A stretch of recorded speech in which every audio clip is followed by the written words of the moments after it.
Hello viewers, আজকে আমি নিয়ে আসলাম নতুন একটা রেসিপি পনিরের। প্রথমে আমি কড়াইতে তেল দিয়ে নিয়েছি, দেখুন।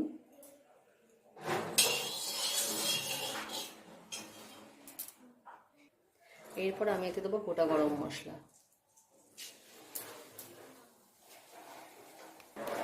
এরপর আমি এতে দেবো কাজু বাদাম, পোস্ত আর কাঁচা লঙ্কা দিয়ে একটা পেস্ট বানিয়েছি, সেই পেস্টটা এর মধ্যে দেবো। পেস্টটা দিয়ে এটা আমি ভালোভাবে কষিয়ে নেব। এটা সামান্য একটু কষানো হলে এর মধ্যে আমি দিয়ে দেবো টমেটো কুচি।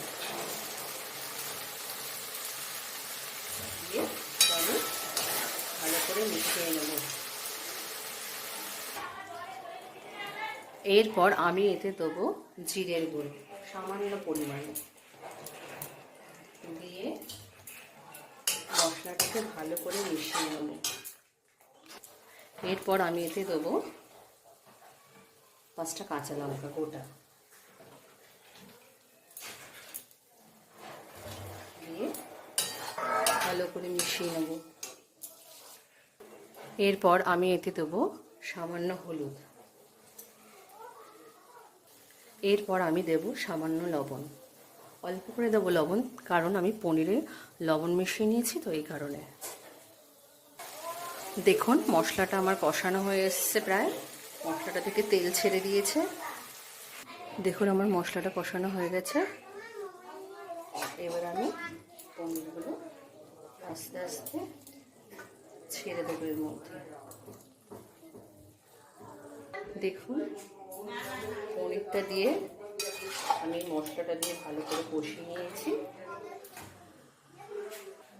এরপর এই পনিরটা যে ফুটে উঠবে, আমি লবণটা সামান্য পরিমাণে দিয়ে দেবো আরেকটু।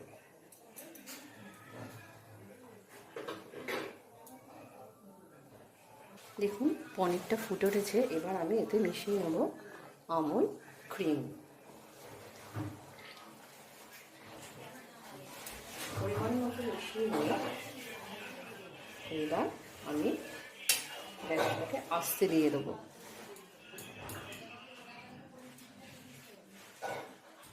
দেখুন এটা আমার হয়ে এসছে।